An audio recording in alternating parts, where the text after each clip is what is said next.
Good morning, class. So our topic for today is part of speech. Part of speech. Part of speech means आपका speech का part क्या है, आपका sentence कैसे बना है. जो part of speech होता है उससे हम sentence बनाना सीखते हैं. Every word which is present in a sentence, okay, is part of speech. And there are 8 parts of speech. So the first one is noun, pronoun, verb, adjective, adverb, preposition, conjunction and interjection. If we are to define part of speech, we define it as a class of words based on the word's function, the way it works in a sentence. ठीक है, वो words उनके function क्या है एक sentence में. Suppose I'm writing she danced very beautifully. Then what is she? She is a pronoun. Dance is a verb. Very is an adverb. Beautifully is an adjective. Okay. So we have taken the example she danced very beautifully. Okay. Now second example is he walks slowly. He is a pronoun. Walk is a verb and slowly is a adjective. Okay, the second one is he walks quite slowly. In this sentence, he is a pronoun, walk is a verb, quite is an adverb. Okay, do you know the difference between adverb and adjective? Adjective is something which defines the noun or pronoun, but an adverb is something which defines the adjective. Adverb adjective को define करता है कि वो walk कर रहा है slowly, तो slowly तो एडजेक्टिव हो गया. अब स्लोली में भी क्वाइट स्लोली. ठीक है. शी डांस्ड ब्यूटिफुली तो एडजेक्टिव हो गया ब्यूटिफुली. ठीक है. But when I am saying she danced very beautifully, तो वेरी इज एन एडवर्ब, वो एडजेक्टिव को भी डिफाइन कर रहा है. ठीक है. तो एडवर्ब जो है वो वर्ब को भी डिफाइन करता है. क्रिया विशेषण बोलते हैं इसको हिंदी में. It defines the verb and the adjective both. Okay. Now next is figure of speech. दो चीजें हैं देखो. पहला है आपका part of speech. Part of speech से क्या होता है, सेंटेंस बनता है. और दूसरी चीज है आपके पास figure of speech. What is a figure of speech? Part of speech, the way you make a sentence, and figure of speech, the way you decorate the sentence. आप figure of speech से sentence को decorate करते हो. It doesn't have a technical dealing.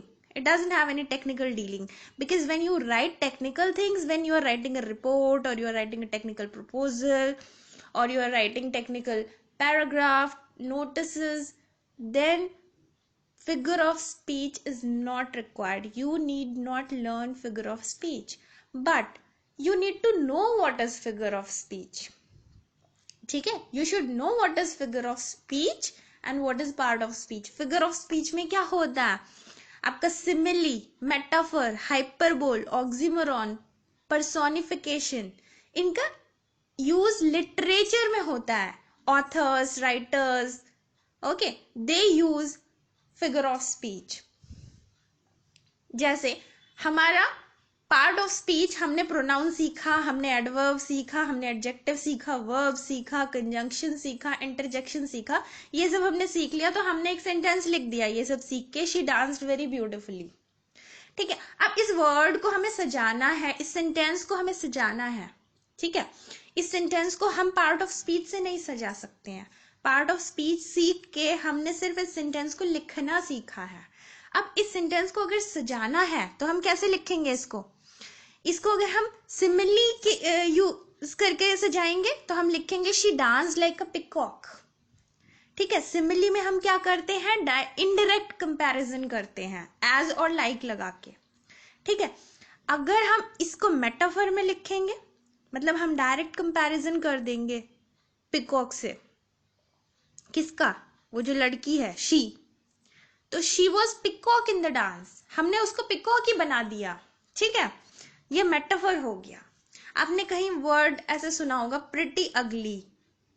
ठीक है, pretty अगली। Pretty क्या हुआ? प्रिटी का मतलब तो सुंदर होता है और अगली का मतलब बदसूरत होता है। बट जब हम प्रिटी अगली को एक साथ यूज कर रहे हैं, इसका मतलब क्या हुआ? बहुत ही बदसूरत। ठीक है, this is oxymoron. It is a kind of figure of speech. ठीक है, दूसरा एग्जाम्पल लेते हैं। हमारा सेंटेंस है ही रैन स्लोली। ठीक है, ये हमारा सेंटेंस है। ये हमने सेंटेंस कैसे बनाया? हमने सीखा प्रोनाउन क्या होता है, हमने सीखा वर्ब क्या होता है। ठीक है, हमने सीखा एडजेक्टिव क्या होता है, हमने सीखा कंजंक्शन क्या होता है, इंटरजेक्शन क्या होता है। ये सब सीख के हमने सेंटेंस लिख दिया, ही रैन स्लोली।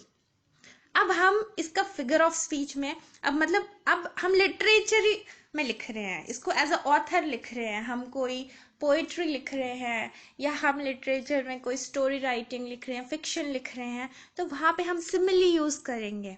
सिमिली यूज करेंगे तो हम क्या लिखेंगे? ही रैन लाइक अ टॉर्टोइस। ठीक है, हमने उसके स्लो चलने का कंपैरिजन टॉर्टोइस से किया, लाइक लगा के, लाइक का टॉर्टोइस। और मेटाफर में हम एज या लाइक यूज नहीं करते, हम सीधे उसको टॉर्टोइस बना देंगे। ही वॉज अ टॉर्टोइस, वो टॉर्टोइस था। ठीक है, एक और एग्जाम्पल लेते हैं। He fought like a lion. तो ये हमारा सिमिली है, इसका हम मेटाफर बनाएंगे, he was lion in the fight.